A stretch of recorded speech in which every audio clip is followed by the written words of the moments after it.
Good afternoon, everyone. I'm Joan Winsenson, the Executive Director with Conquer Myasthenia Gravis. I'm glad to hear you, glad that you're here today with us for our webinar that's called Eating to Fine-Tune Your Immune System. Next slide. Okay, we'd like to thank our sponsors today who are helping us bring this information to you. That would be Janssen and Argenx.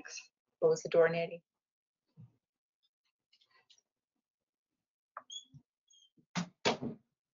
And we'd like to remind you of a couple things.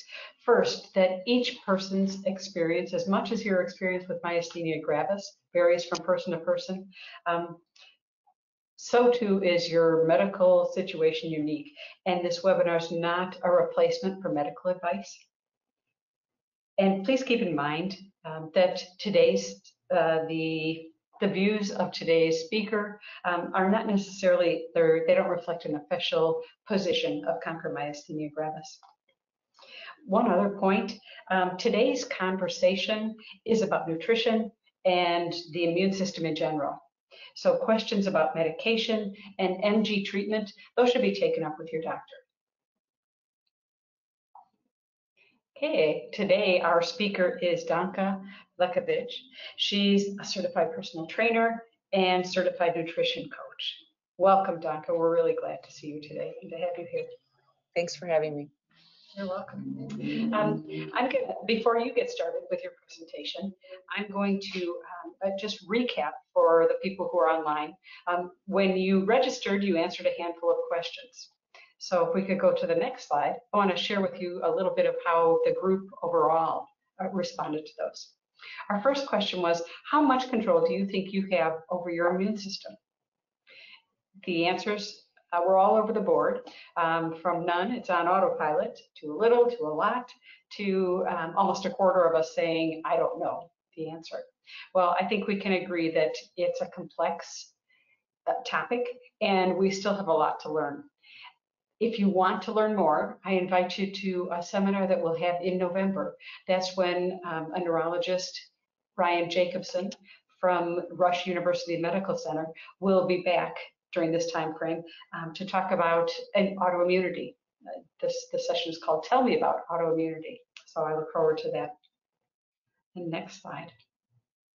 We asked people to tell us what do you eat and drink when you're feeling your best, and how does that compare with when you're feeling your worst? The answers didn't surprise, and probably won't surprise you. When you're feeling your best, a lot of people, out of 70 responses, a huge number said things like, I'm eating fruits and vegetables, I'm eating lean proteins, I'm drinking enough water. When people felt their worst, they were saying sugar, more sugar, sugary things, soda, fried and fatty foods, and then the salty stuff, frozen dinners, canned foods, junk food. While none of this is particularly shocking, when you line up answers from 70 different people and they're that consistent, you start to think, oh, this is a thing. There's something going on here. And one other thing that was interesting was there are some foods that just happen to appear on both lists. So our bodies are different in how they respond to some things, especially things like dairy and coffee. Next slide. Okay. We also asked beyond food, because this is about eating to fine-tune your immune system, but there's other things that play into it. What else makes your MG worse? Over 70%, so over 2/3 of people said stress. Whether it's stress within the family or in relationships or financial stress or work stress. That was the top issue. Also consistently, lack of sleep caused problems for people with nearly 40%. And then there were things that you typically think of as MG related. Weather, too much heat, humidity can really knock us over, as well as cold. And then physical activity, too much physical activity, and we get into trouble. But it was interesting, especially with those top two things, that maybe they don't just play into your MG, maybe they play into your immune system. So today, Danka's talk is going to focus on ways to fine-tune your immune system and help it work better. Welcome everybody in the Conquer MG community to the talk today on nutrition and lifestyle to balance the immune system. Again, as Joan said, my name is Danka Lekovich, and I'm a certified personal trainer and nutrition coach. So we're hitting on the immune system, and obviously gut health, nutrition, and lifestyle choices, and how those all come into play when it comes to managing autoimmune disease. The immune system has a wide variety of functions, including protecting our bodies from foreign invaders and toxins. It is made up of organs and cells that require nutrition and stress management in order for it to do its job.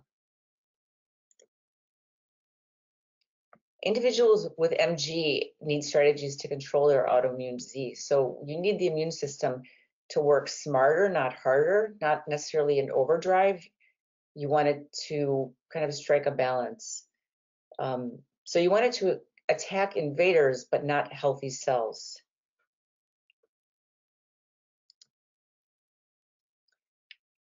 Having a healthy gut microbiome is instrumental in supporting optimal immune function to help control autoimmune disease. Your body is full of trillions of bacteria, viruses, and fungi, and together they're known as the microbiome. While some bacteria are associated with disease, others are actually extremely important for your immune system, heart, weight, and many other aspects of health. The microbiome also controls how your immune system works. By communicating with immune cells, the gut microbiome can control how your body responds to infection. And again, the trillions of organisms that we talk about, they're housed mainly in your gastrointestinal tract, in the large intestine. A healthy kind of gut flora, a healthy combination of good bacteria in your microbiome.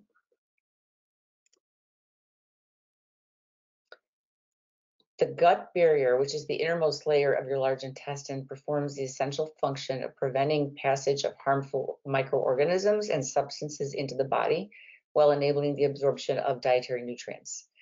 So another component of this is the gut barrier, which you want to keep functioning properly. In other words, it should let nutrients leak out into the body, but not toxins. Toxins you want to keep within the gut so that they're excreted as waste. So that's what we need to prevent. You want to have a good gut barrier that prevents toxins from entering the body.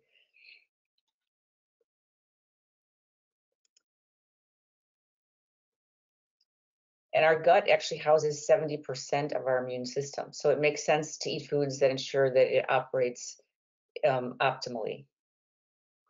So healthy bacteria, intact gut barrier equals optimal functioning of the immune system. And incidentally, your microbiome also affects things like your skin, your mental health, healthy glucose levels, etc.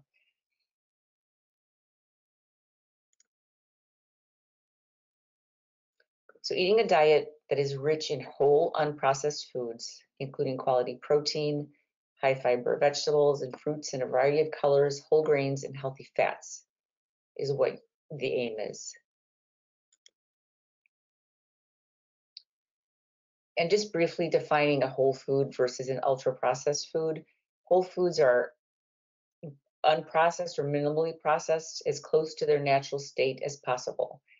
So an example of a food that's healthy but is minimally processed is olive oil or yogurt or nut butter. These foods are processed but very minimally. Ultra processed foods are the ones that you want to avoid because they do incorporate the added salt, sweeteners, fats, trans fats, artificial colors, flavors, or preservatives, and they're designed by food manufacturers to be highly palatable, in other words, very tasty, so that you eat them often and you're a repeat buyer.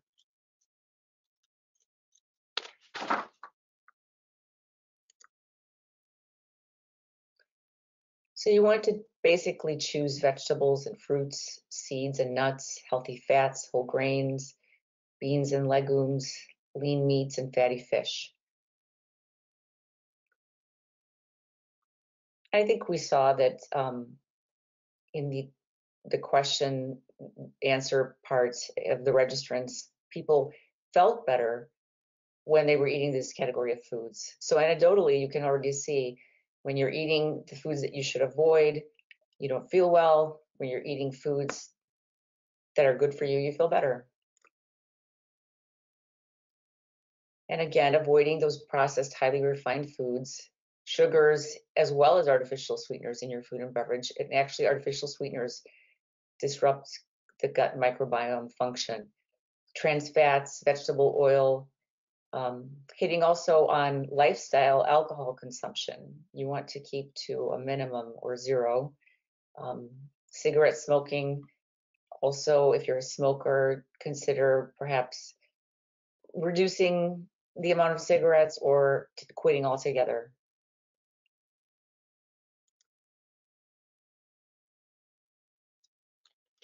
Very important to read labels as we shop for our foods, getting beyond the front of the package that's basically marketing. Here's an example of yogurt. So when you read labels on the back, you want to look for the sugars, the artificial sweeteners, refined flours, trans fats, preservatives and additives, sodium, artificial colors and flavorings, and you want to pay attention to what the actual serving size is. So this is an example of yogurt, which most of us consider yogurt to be healthy. This particular yogurt has 4 types of sugar in it. So it's got sugar, fructose, fructose syrup, high fructose corn syrup. They're all added sugars. In addition to the strawberries, which are in there, but those are natural sugars, but you still have quite a bit of sugar. And you also have thickeners, cornstarch or pectin, natural flavor, which really isn't natural, gelatin, another thickener. So it doesn't mention anywhere that it's probiotic or has any beneficial probiotic effects.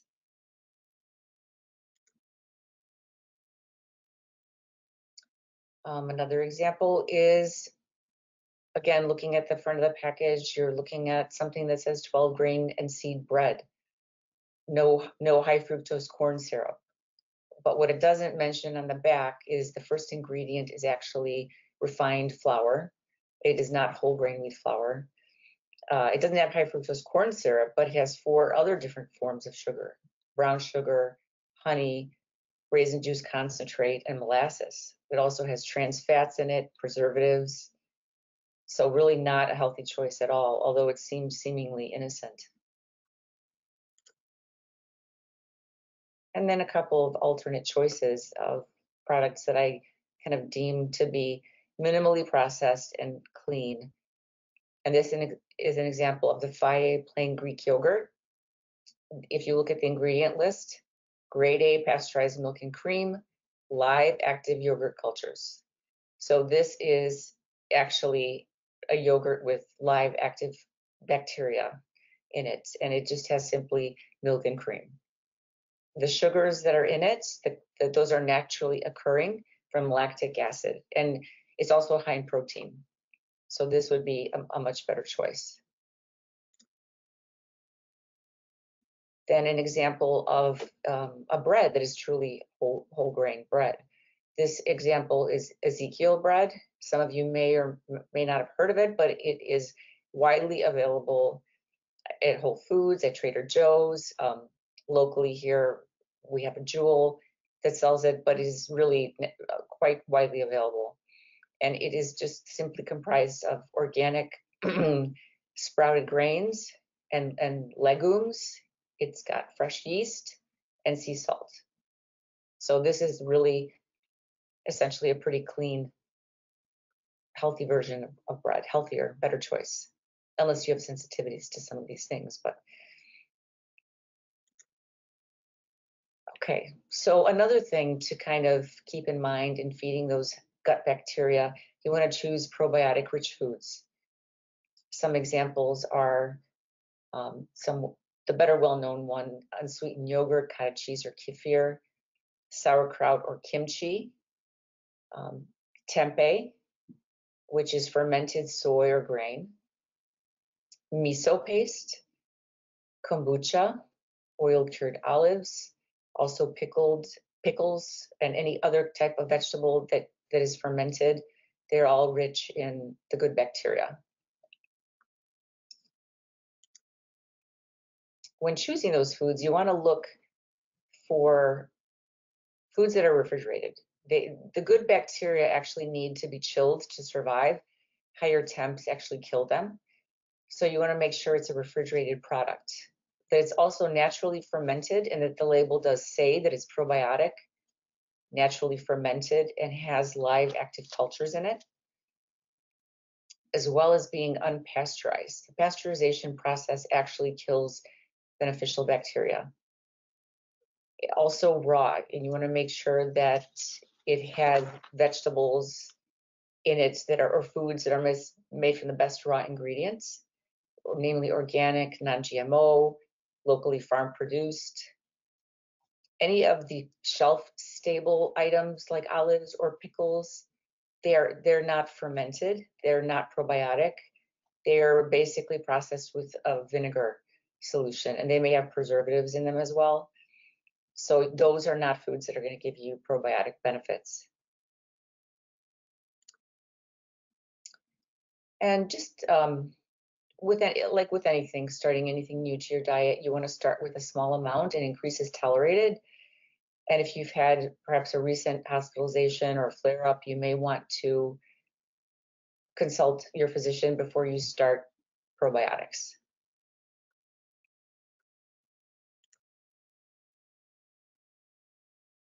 So other just important nutrients that we want to have in our diets to kind of enhance good gut bacteria population and enhance the function of the immune system.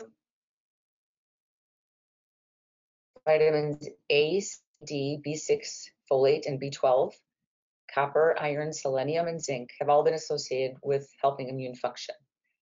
And most of us are not deficient in most of these nutrients, as we get plenty from our diet, with some notable exceptions I'd like to focus on. Sometimes people taking prednisone can have low levels of some of these nutrients. B6, B12 are of note as well, that need to be perhaps supplemented. Just focusing on the ones that I think are more important: calcium, that you would get from dairy, seafood, dark leafy greens, seeds and nuts, dried figs and different dried fruits, tofu and edamame. Those are just some examples. So if you have a dairy intolerance, you can choose other sources, or if you don't want to use soy, you have other options as far as dark leafy greens, seeds and nuts, and the dried fruit and in seafood. Vitamin D, the sunshine vitamin, also very crucial. Many of us are deficient in vitamin D across the board, as far as a general population. Salmon is very high in vitamin D. Canned fatty fish like herring, sardines, tuna, mackerel. Pasture-raised eggs versus non-pasture-raised eggs have higher levels of vitamin D. The chickens are, of course, out in the sun. Mushrooms also are a great source of vitamin D. Another important thing, we're not getting outside enough, so try to get 15 to 20 minutes of sun exposure without sunblock every day. Maybe when you walk your dog or just sitting on your deck, try to get some sun, even if it's a cloudy day, just being outside and getting some sun exposure. And vitamin D also lowers inflammation. It helps mental health, reduces heart risk disease as well. Omega-3 fatty acids, very important nutrient. Oily fish, again, mackerel, salmon, sardines, herrings. Then some vegetarian, some plant-based sources would be flax seeds, chia seeds, walnuts, and soybeans. But if you can get 3 to 5 servings of fish into your diet weekly, and also some of the vegetarian sources, that would be a good place to start. or you can supplement as well.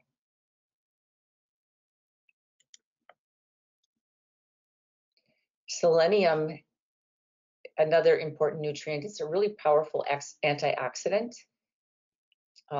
It's available in Brazil nuts, fish and lean meats, dairy and eggs, brown rice, oatmeal, sunflower seeds. Those are some examples. For me personally, I will have about 1 to 2 Brazil nuts a day, and that satisfies very easily the minimum of 55 micrograms per day of selenium.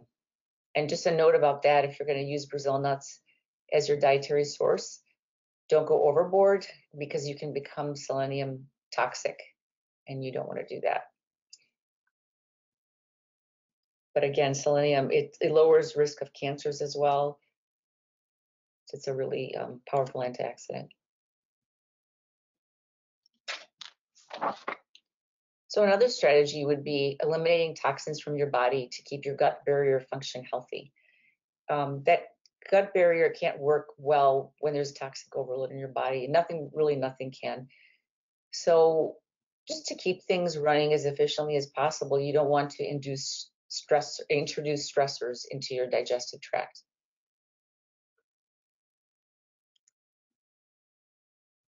You can work with a practitioner in undergoing an elimination diet to kind of uncover possible food triggers and sensitivities.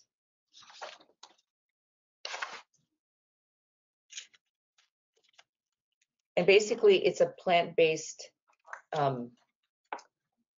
it's a whole food and plant-based diet, and it really takes out the sugars, the refined carbs, artificial sweeteners, dairy, wheat, GMOs from your diet. And then you can slowly kind of reintroduce foods one by one to see what a potential trigger might be, and then kind of turn that into a long-term strategy. If you find really triggers bad response in your body, then you just avoid dairy long-term. Another thing to kind of enhance the function of the gut would be eating a high-fiber diet. And this also helps with detoxification because fiber actually attaches itself to toxins, and then they can move out of the body and pass as waste. So eating a high-fiber diet is crucial. Beans and lentils, whole grains, fruits and vegetables, seeds and nuts. Not to mention all the other benefits of just staying regular.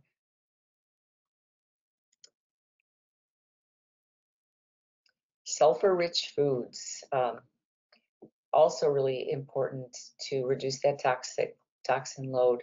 Sulfur enhances the production of glutathione, which is a really major antioxidant involved in detoxification. So trying to eat some meat and organ meat, it's in fish, beans and legumes, eggs and dairy, onions and garlic, broccoli, cabbage and cauliflower, and dark leafy greens.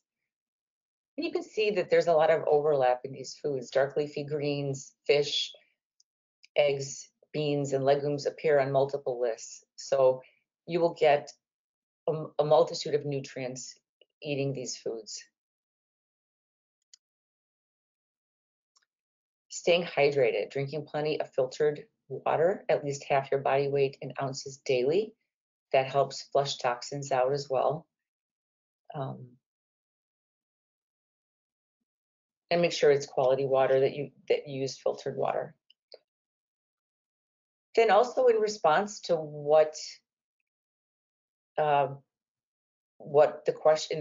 question kind of phase of the registration process, folks with MG struggle with the lifestyle choices that can benefit, and we kind of saw a overwhelming majority of people talk about stress, and stress reduction is a crucial element in just kind of overall health, but really crucial in immune health as well.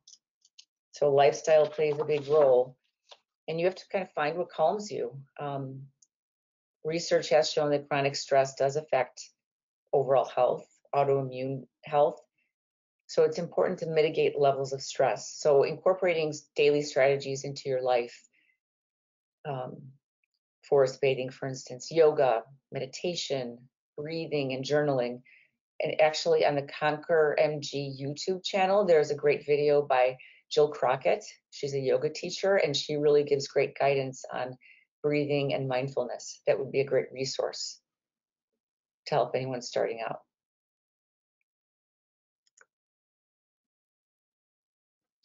Sleep, also very extremely important, something you also mentioned in your question answer part of the registration. It's extremely important. It actually improves the function of T cells, and these are a type of immune cell that fight off pathogens, certain cancers and flus and viruses.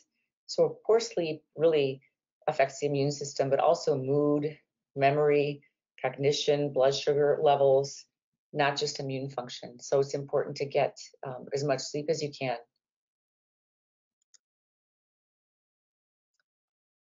And again, this is also difficult for folks with MG.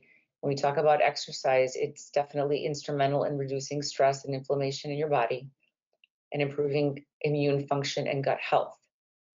But again, do what you can do on any given day and start slowly, progress gradually. And the aim again is to make progress at your own pace.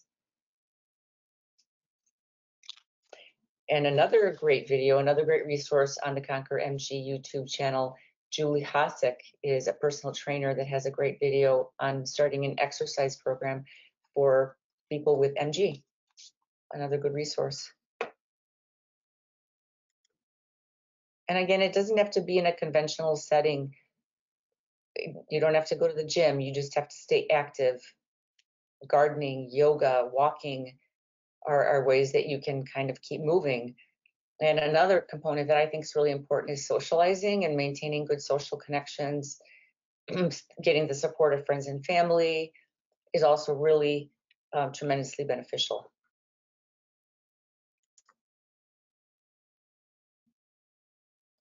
So immune balance really requires a holistic approach. In addition to food, lifestyle choices are important to immune system that will work smarter, not harder. We kind of want to keep things in a balance. So it requires efforts on multiple fronts. So choosing a lifestyle and healthy eating habits will help ensure this. So I hope that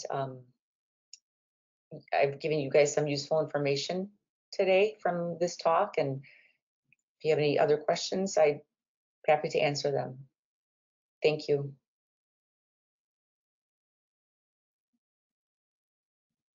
Danka, thanks so much. Every time I hear that stuff, I learn something new. Something new sticks with me. So it's always, I'm going to have to keep learning it, I think. But it's thank you. Great stuff. Okay, so we have quite a few questions. A number of people wrote in questions during registration. So let me pull those up. And we've gotten a couple more during the session too. So first we'll do the registration questions, and then feel free to, if you're listening in, feel free to drop a question in, and we'll get to it. Okay, the first questions, I kind of lump them together.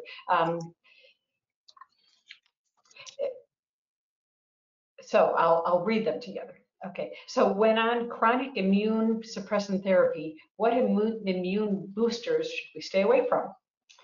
Another person asks, kind of in a similar way, if someone's taking autoimmune suppressant drugs, how effective is eating healthy in boosting the immune system? Well, immune boosters to stay away from, there's really nothing in the diet that's going to necessarily put the immune system into overdrive. I think we want to enhance, not look at it as boosting, but balancing it, not enhancing the function of your immune system, and by taking the toxic burden off. And the bottom line is just keeping inflammation levels low. So it's not about boosting, it's about keeping things in the best working order so that your immune system continues to fend off foreign invaders and doesn't attack healthy tissues. And then the second part of the question, just refresh my memory. Well, yeah, I hear you when you say just the notion of boosting and making the system strong just really doesn't make sense. Yeah, you don't want to make the system strong. It's like a car. maximal performance of your car doesn't mean pushing the gas pedal to the floor. It means a car that is, you change the oil, you take care of it, you rotate the tires. It doesn't mean necessarily going as fast as you can. So you want to just not look at it as boosting. And I think that's kind of a misnomer. I don't know how much we can effectively boost the immune system, but we can certainly work to balance the immune system. What's the best diet for people with MG? And again, I can't tout any one particular diet because it's not a one size fits all approach. But my bottom line is always to look at, from an individual perspective, keeping inflammation levels low. And someone might have a sensitivity to dairy and shouldn't be having, dairy in their diet. Another person might do fine with dairy and it's going to supply them with great nutrients. So it's just not a one size fits all approach. Or someone on a high protein diet, they have underlying renal conditions, shouldn't be on a high protein diet. So there's just various factors that I don't like the notion of saying this is the best diet, because there is no such thing as the best diet. I think just eating mainly plant-based, with eating some lean meats and fish and just a variety of foods is probably the best approach. But finding out what works for you as someone with MG, what works, what makes you feel better. And that's why I think the elimination diet is a good place to start, and just figure out what your food triggers are. Because those triggers, ultimately, what they're doing is causing inflammation, and that's what we're trying to battle. Great. Okay. A similar question, and you can kind of reframe the question as well. What vitamin supplement would you say would be most important for a person with MG? And again, you can't really isolate one that's the most important. There's no magic one. This is a recipe kind of lifestyle. There's different layers to it. Choosing lifestyle, choosing a variety of nutrients. There's not just one. They often work synergistically. They have to work together. So there's not just one. I kind of hit on the more important ones. Okay. This is a question that might be medical instead. Double vision and sleep quality have worsened in the past 2 or 3 weeks. Any diet that can help? And again, worsening of eye symptoms like that in a 2 to 3 week period of time would warrant, I think, consulting a physician first to kind of figure out what the underlying issue is. That's not necessarily something that I can answer. Right. And when I hear those symptoms, double vision and even sleep, a lot of times are associated with MG symptoms. So with that in mind, yep, that's hey, check. Your doctor might be the person to talk with. Yeah, right? Your neurologist, definitely. Okay. Let's see. We have a handful that are specific food related questions. What are good sources of calcium? Let's start with that. Well, I did mention dark leafy greens and the cheeses. Tofu has quite a bit of calcium in it as well. And a lot of foods that we eat are fortified with calcium. And if you feel that you can also choose, to take a supplement with calcium as well. If you just have to find what food works for you. But I find dark leafy greens to be like a favorite source for me. I don't eat much dairy, but and there's also certain fish that has calcium in it. Like if you eat the canned fish, the sardines with the bone, that's a really excellent source of calcium, the skin and the bones. Well, I'm being proud of my father because he could eat sardines like a crazy person. I'm a lover. I love my sardines. They're great for your skin too. A lot of people are turned off by them, but like sardines, anchovies, and those types of fish are very low in mercury as well. So if you're going to choose seafood and you're concerned about mercury levels, they're very low in mercury. So that's another reason to use them. Okay, you have to develop good reason. Okay, what about good spices to add to your diet, and what are the amounts and ways to eat them? Well, again, I mean, there are certainly spices that enhance immune function, like ginger, cinnamon. Turmeric is another one. If you take like curcumin, thyme, sage, herbs are great. And so you really can use them without limit and use them in your cooking.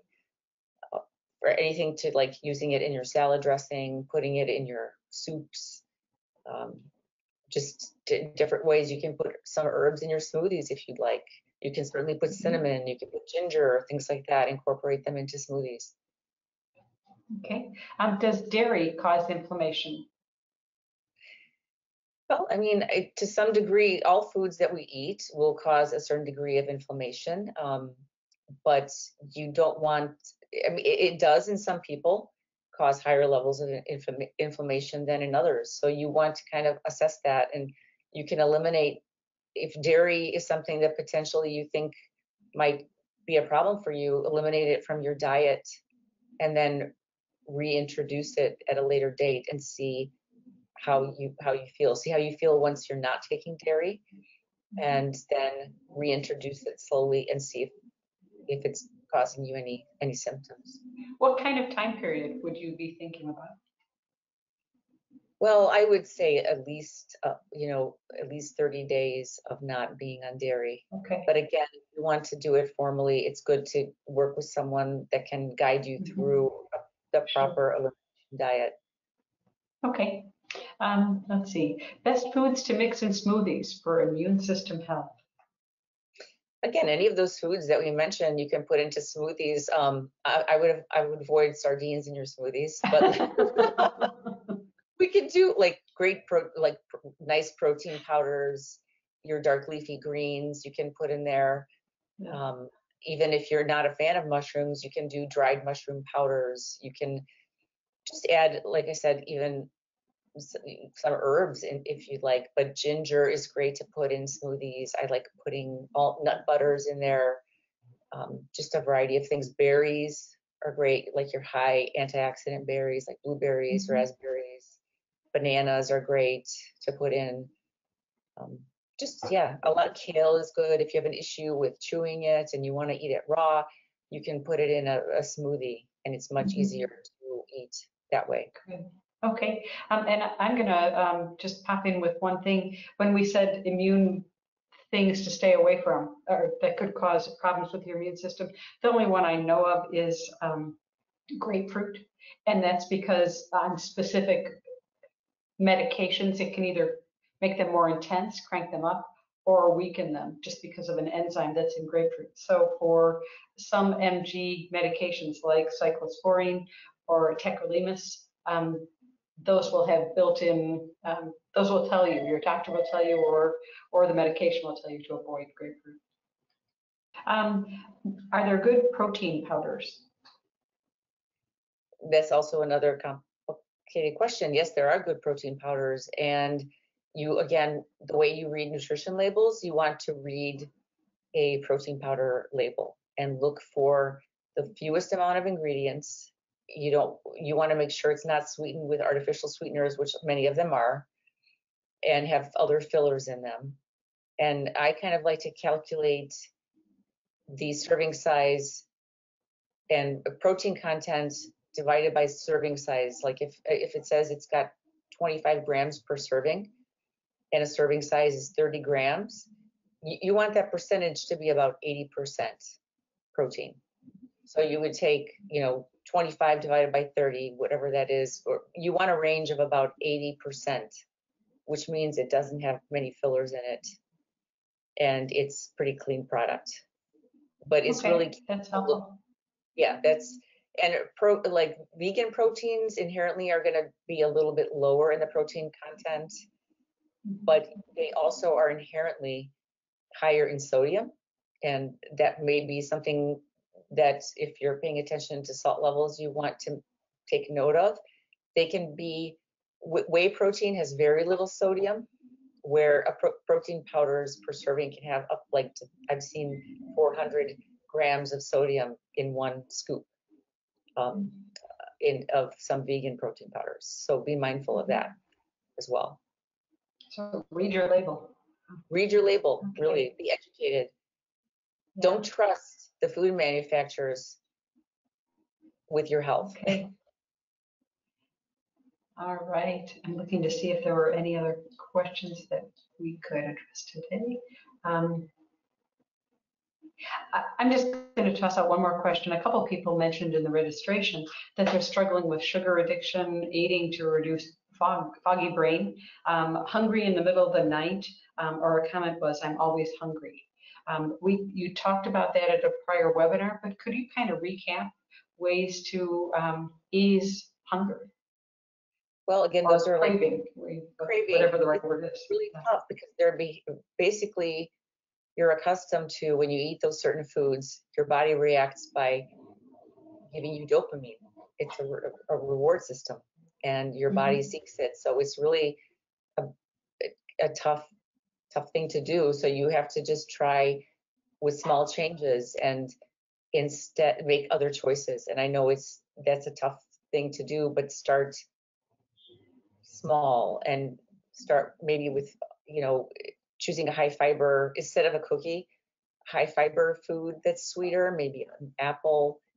And I know it's easier said than done, but you have to kind of shift that reward system to another item and maybe intrinsically feel good about making the healthy choice and getting your satisfaction that way. Once you start to feel better, it kind of opens up the floodgates to making more healthy choices. When your body starts to feel better and you have more mental clarity, but it just really is a matter of just starting with something small and maybe taking out one thing. If you're eating a Snickers bar, maybe try some dark chocolate that's 70% cocoa.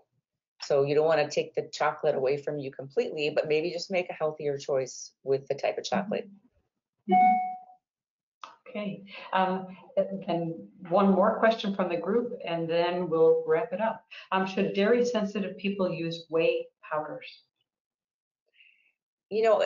Again, whey doesn't necessarily affect, it should be okay for people with dairy sensitivities, but again, it's all because the lactic, it should be some of the sensitivity, it should be already removed in the processing, but again, you have to try it individually. I know a lot of people that don't do very well with whey powder if you have that sensitivity. Okay. So again, look for something clean, because I know people that are using whey powders and it's not a good quality whey powder. So look for something clean that's cold processed and undenatured with no artificial sweeteners, because it could be the artificial sweeteners that are doing it too. Okay, well, that covers a lot of the questions that we had today. I think we're going to wrap things up. And so, Danka, thank you so much for being here today. Thank you for sharing all this. I hope I helped somebody today. That would make me happy. So. Oh, good. And thank you, all of you who are in the audience. We appreciate your setting aside this time for this important topic. Let's see. So I'm going to say, in return for that, if you appreciated that information, this information, please consider supporting Conquer Myasthenia Gravis so that we can help others.